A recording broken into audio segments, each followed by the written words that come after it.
Hi and hello mga ka-foodies! Ang inyong lingkod, Andrea's here from Anfoods 89.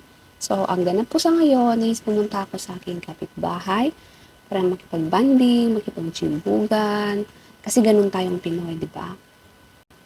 Tayong mga Pilipino kasi is sharing is caring, kaya yan, kung may pagkain, kahit konting pagkain, pinagsasalo-saluhan sa mga amigas. So, yan, cooking time. Ako pala yung pinagluto.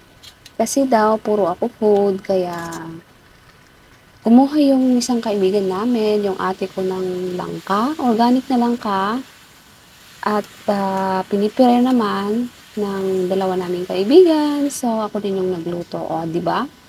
Tulong-tulong para sa ekonomiya ng sikmura.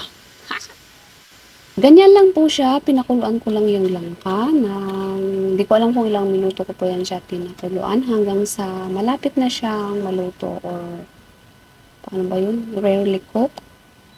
And then, sinat aside ko na siya at saka ginisa ko na din yung kanyang sahog na pork. Madali lang pong magluto kung ang mga ingredients mo ay lahat naka-prepare. Mas mahirap mag-prepare, mas madaling magluto.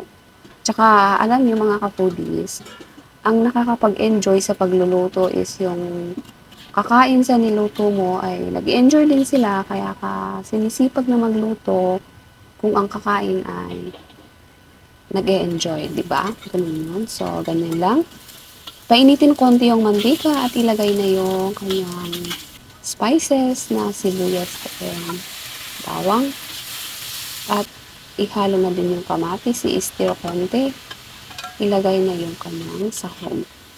Igisa muna para lalabas yung juice ng kamatis bago ihalo yung napakulo ang langka.